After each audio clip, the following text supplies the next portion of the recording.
Everyone, welcome back to my channel. তো কেমন আছো তোমরা? আশা করছি সকলে ভীষণ ভালো আছো, সুস্থ আছো।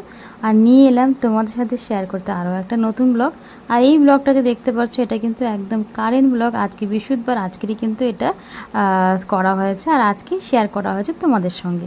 তো কেমন লাগলো অবশ্যই জানাবে। এখনও কিন্তু অনেক পার্ট বাকি আছে, এখনও কিন্তু শেষ হয়নি। ভাবলাম সকালে পুজোটাই দিয়ে সবার আগে ব্লগটা শুরু করা যাক।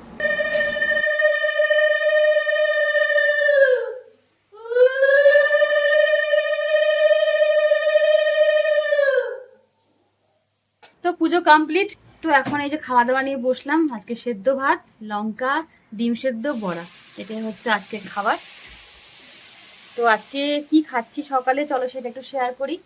এখানে সেদ্ধ ভাত নিয়েছি, কাঁচা লঙ্কা, ডিম সেদ্ধ, লঙ্কা, বড়া। তো চলো তাহলে খাওয়া দাওয়াটা করে নিই আগে। আর আজকে শুক্তো রান্না করা হচ্ছে, আর এই যে তার জন্য বড়া করেছে। তো সেই বড়া দিয়ে ভাত খাচ্ছি এখন আমি। চল তাহলে পরে কথা বলছি। খাওয়া দাওয়া তো হয়ে গেল, এখন চলো রান্নাঘরে তোমার সাথে একটু দেখাই যে কি কি রান্না হচ্ছে আজকে। আজকে অবশ্য কোনো রান্না আমি করিনি, তাই তোমাদের সাথে শেয়ার করে কি কি রান্না হলো টোটাল। তো এখানে হচ্ছে শুক্তো, যেটা আমাদের সবার ভীষণ ভীষণ পছন্দের একটা খাবার। আর এই দেখো বড়া আর করলা ভেজে রেখে দিয়েছে হচ্ছে ভাত। তো মোটামুটি সব রান্না তো হয়ে গেছে। আর এই যে এখানে পোস্ত রেডি করে রাখা হয়েছে, যেটা শুক্তো দেওয়া হবে। এর মধ্যে কিন্তু দুধ পড়বে। শুক্তোতে দুধ ছাড়াও করা যায়, কিন্তু শুক্তোতে দুধটা দিলেই কিন্তু বেশি ভালো লাগে খেতে। তো দেখো সব রকম সবজি দিয়ে এটা করা হয়েছে, তবে কাঁচা কলা নেই, কাঁচা কলা থাকলে বেশি ভালো লাগতো। এখানে ভাত মোটামুটি হয়েই গেছে। তাহলে এখন আমি একটুখানি যাবো দোকান থেকে নিয়ে আসি দুধটা, কেন দুধ না দিলে পরে না শুক্তোতে ভালো লাগে না। কারণ শুক্তো সবসময় তো খাওয়া হয় না, তো যখন খাই তখন একটু ভালো করেই যেরকম প্রপার নিয়ম সেই হিসাবেই কিন্তু খাওয়া হয়। তাহলে আমি এখন দোকান যাচ্ছি, তোমার সাথে পরে কথা বলছি। আর একটা রান্না হয়েছে, সেই রান্নাটা তোমার সাথে পরে শেয়ার করছি। তো এখানে কিন্তু শুক্তো একদম কমপ্লিট, আর এখন শুধু একটু দুধ দেওয়া বাকি রয়েছে, তো সেটাও দিয়ে দিলাম। এখন কিন্তু দুধ আর ঘি, আর আমরা সবার লাস্টেই না উচ্ছে ভাজাটা লাস্টেই দিই, কেননা খুব বেশি তেতো হয়ে গেলে তো ভালো লাগে না অতটা খেতে। ওই জন্য লাস্টেই দিই আমরা, যাতে হালকা একটা মানে উচ্ছের ভাজার গন্ধটা জানি থাকে, বেশি জানি না থাকে উগ্র গন্ধ। তো এখানে কিন্তু শুক্তোতে একদম কমপ্লিট হয়ে গেছে, তার জন্য দুধটাও দিয়ে দেওয়া হয়েছে। আর দিয়ে দেওয়া হলো এই যে ভাজা করে রাখা ইয়েগুলো, তোমার যে করলা ভাজাগুলো। আর এখন কিন্তু ঘি দিয়েই কিন্তু নামিয়ে নেব। আর এটাই কিন্তু আজকের বিশেষ খাওয়া, এটাই ছিল। আর একটা রান্না হয়েছে অবশ্য, সেটা যখন খাবো তখন অবশ্যই দেখাবো। তো এই দেখো, এটা হচ্ছে শুক্তোর একদম ফাইনাল লুক। দারুণ, দেখেই মনে হচ্ছে কখন খাই কখন খাই। আমার তো শুক্তো হলে ভাত লাগবে না, আমার শুক্তোতেই আমার হয়ে যায়, আর কিছু প্রয়োজন পড়ে না, এতটাই ভালো। দই পাতা হবে, দই সেই জন্য দুধ জাল দেওয়া হচ্ছে। তো দইয়ের দুধটাতে একটু বেশি করে জাল দিতে হয়, তো এখনও দেরি আছে। আর এখানে কিছু রয়েছে, এই সমস্ত কড়া টড়া রয়েছে, যেটা শুক্তো নামানো হলো এখন। তো এটা ধোবো, ব্যাস এই কটা বাসন ধুলে মোটামুটি কাজ কমপ্লিট এখনকার মতন। তারপরে একবারে একদম বিকালে যা হবে। আজকে বিকালে একটুখানি স্পেশাল কিছু খাবো। তো সেটা কি খাবো না খাবো সেটা অবশ্যই তোমাদের সাথে শেয়ার করবই, জানা কথা। কারণ আমরা ডেলি ব্লগ সবকিছুই চেষ্টা করি একটু একটু করে তোমাদের সাথে শেয়ার করা।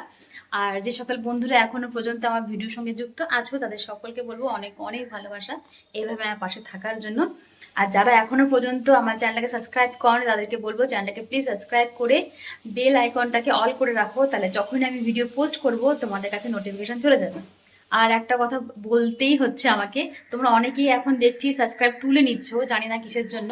এখানে তো সাবস্ক্রাইব করে থাকলে পরেও টাকা তো কাটে না, তো সাবস্ক্রাইব তোমরা করে প্লিজ তুলে নিও না কেউ। সাবস্ক্রাইব করতে পারো, কারণ এখানে কিন্তু সাবস্ক্রাইব করতে কোনো রকম টাকা পয়সা প্রয়োজন হয় না।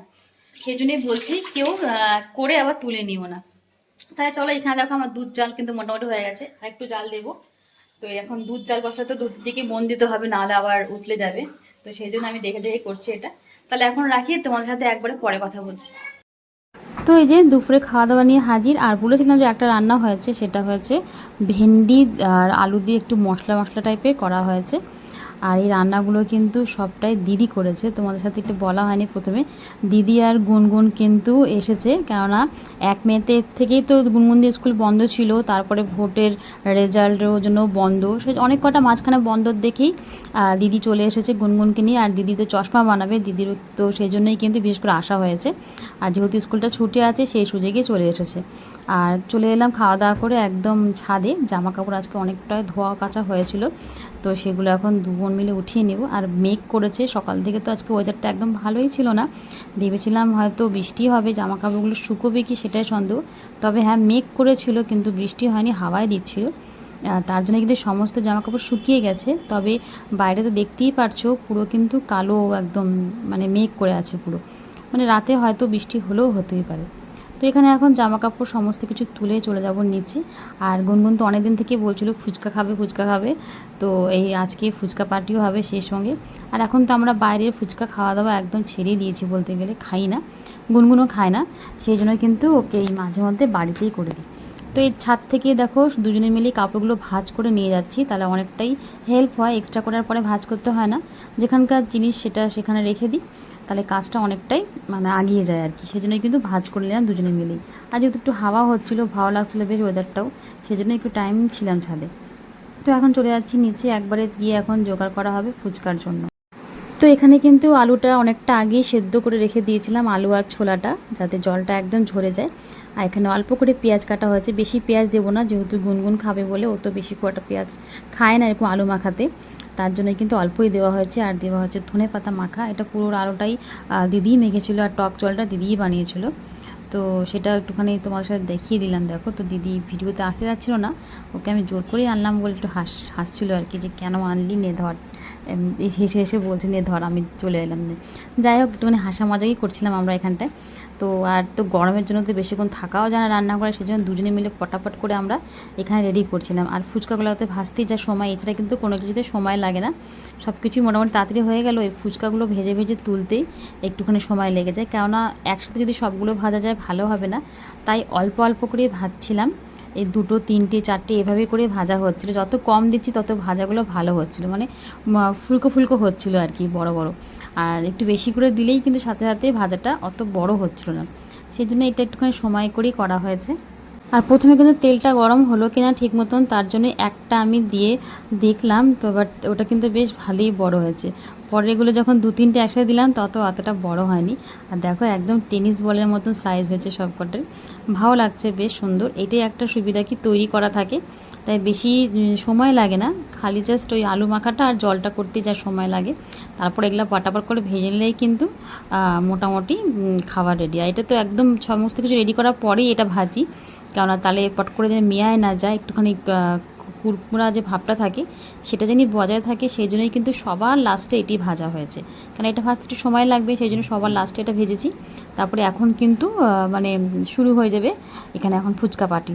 তো তার আগে কিন্তু আরও কাজ আছে, কেননা এগুলো সবগুলোতে আলু ভরতে হবে, তো এগুলোতে এক একটা করে ফুটো করে করে সব আলু ভরা হবে, অল্প করে উপর থেকে ঝুড়ি ভাজাও ভরা হবে।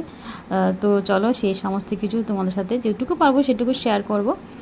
আর সব কিছু তো তোলা হয় না, অনেক সময় ভিডিও হয়তো আমার এইটাই ভুল হয়, ভিডিও তুলি কিন্তু সেটা সেভ করা হয় না, মনে হয় যে ভিডিও সেভ করে তুলছি কিন্তু ক্যামেরায় চালু করি না, এইভাবে কিন্তু অনেক কিছুই আমার মিস হয়ে যায়, ছুটে যায় আর কি, দেখাতে পারি না আর। তো এখানে কিন্তু আমি যে মানে ফুচকা খাওয়াটা সেভাবে বড় ভিডিও আমি করছি ভাবছিলাম, কিন্তু আমি বড় ভিডিওতে আর তুলতেই পারিনি, শর্ট একটা করেছিলাম, সেটা অবশ্যই শেয়ার করেছি ভিডিওর শেষে, তো তোমাদের সাথে সেটা সেটা দেখতে পারবে অ্যাকচুয়ালি। তো এখানে দেখো একে একে কিন্তু আমার সমস্ত ফুচকাগুলো ভাজা হয়ে গেছে। আর এখানে দেখো জলও রেডি, আলু মাখাও কমপ্লিট, আর এক গামলা ফুচকাও কমপ্লিট। তো এখন শুধু একে একে এগুলোতে ভরা হবে আর খাওয়া হবে। তো যাই হোক, অনেকদিন পর ফুচকা খাতেই বেশ ভালো লাগলো। আর এখন সত্যি বলতে বাইরের ফুচকা খেতে মনও চায় না, ইচ্ছেও করে না। বাড়ির ফুচকাটা অবশ্য সেই বাইরের ফুচকার মতন স্বাদ হয় না, তবে পরিষ্কার পরিচ্ছন্ন দিক থেকে বলবো যে খেয়ে তৃপ্তি, এটাই আর। কেননা বাইরের ফুচকাগুলো যেহেতু এতই নোংরা বানায়, হাত ধোয় কি ধোয় না সেটাও ঠিক নেই, সেই জন্যই হয়তো এত টেস্ট লাগে। তবে বাড়ির ফুচকাগুলো এত পরিষ্কার পরিচ্ছন্ন করে করি, হয়তো সেই দোকানের স্বাদটা আসে না। তবু ভালো লেগেছে, খারাপ লাগেনি, সবাই মিলে একটুখানি ফুচকা এনজয় করলাম। বিশেষ করে গুনগুন তো খুব ভালোবাসে খেতে। তো এখানে দেখো একটা শর্ট ভিডিও করেছিলাম, তো সেটাই আমি এখানে তুলে ধরলাম তোমাদের সাথে। তো যাই হোক, কেমন লাগলো ব্লগটা পুরো অবশ্যই জানাবে। আর এই দেখো গুনগুনের সাথে তোমাদের সাথে একটু দেখা করে দিচ্ছি, এই যে গুনগুন এখন ফুচকা খেতে ব্যস্ত, ওর জন্যই কিন্তু বিশেষ করে করা, ও বারবার করে বলে যাচ্ছিলো ফুচকা কবে খাবো, ফুচকা কবে খাবো। তো যাই হোক, ফাইনালি আমাদের ফুচকা খাওয়া হয়ে গেলে, ওর মানে ওর দৌলতেই আমাদেরও হয়ে গেল একটু ফুচকা খাওয়া বলতে গেলে। নাহলে আমিও কিন্তু আজকে ফুচকা খাই না, আর একা একা সত্যি বলতে এগুলো কিন্তু খেতে ভালোই লাগে না, সবাই মিলে খেলেই কিন্তু একটা আলাদাই আনন্দ। সেই জন্য আরও ওরা যখন আসলো তার জন্যই আমরা ভাবলাম যে তাহলে চলো আজকেই হয়ে যাক ফুচকা পার্টিটা তাহলে। তো চলো এখন এখানে রাখি, সবাই ভালো থেকো, সুস্থ থেকো, আর তোমাদের সাথে নতুন কোনো ব্লগ ভিডিও নিয়ে খুব তাড়াতাড়ি আবারও দেখা করব। ততক্ষণের জন্য tata, bye bye, good night.